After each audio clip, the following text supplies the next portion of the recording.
Hi everyone, this is Mr. Ahmed. Just going to go over a few quick tips before the mocks that you can use.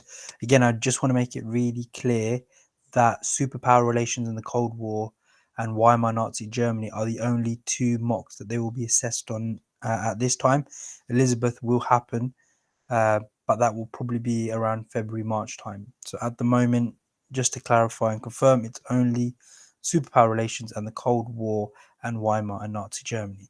Now, I'm just going to go over a few things that we've asked and told the children to think about when they're revising. Firstly, that it is really important that they are organized. It sounds really obvious, but it's really annoying sometimes when we see they haven't really done much work in terms of organizing themselves and really preparing for revision. It's not something they can just turn on last minute. So they need to make sure that they've organized their work, they've got the right um, folded or dividers, whatever they've decided to use, but they have got a distinction between the topics. Um, we've given them a revision checklist as well. They can use to rag rate themselves. So rag is red, amber, and green to see how they feel about a topic. And all of these, as all of the content has been divided and separated into smaller chunks so that they can self-assess themselves and see what they feel more comfortable with. So this is a really key thing they need to have in place. Number two, timeline. With history, they need to have an idea of chronology. They need to understand when events are happening, especially in the Cold War unit. It's actually a question. There's a question on there which explicitly asks them to put events in chronological order. So you need to have an idea. If they don't remember all the times and dates, that's it's not too big a deal as long as they can remember the flow of events. That is the main thing, and so they can talk about it. Again, color coding is really important for some students, not so important for others. This is where it comes down to the individual student, what they like to do.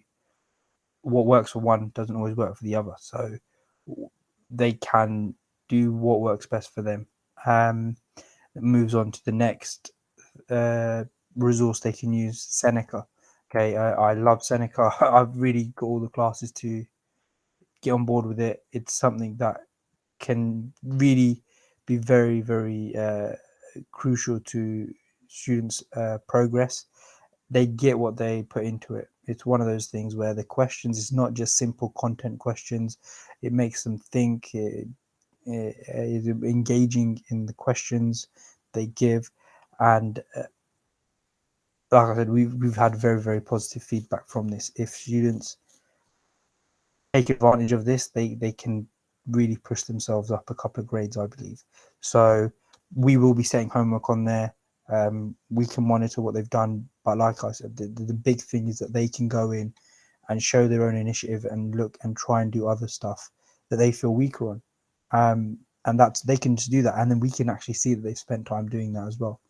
So it's something that we really impress upon the students to take initiative for their learning and go and spend some time if there's a particular area they feel weaker on. Practice in time conditions. This is another one that, of course, we're going to do mocks in class and in the hall coming up, but they need to create time conditions for themselves at home.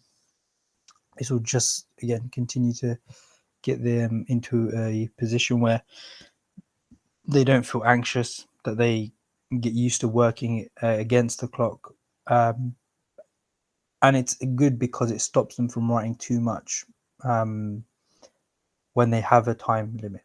It forces them to try and be more concise, try and choose more relevant information rather than just doing a big memory dump of information onto the page, which sometimes isn't very relevant to the question, but they feel good because they've written loads down. So this is important. By doing these practice in time conditions, it keeps them disciplined in terms of how long they spend on that, and it allows them to focus on making sure they've really got that relevant information down as well.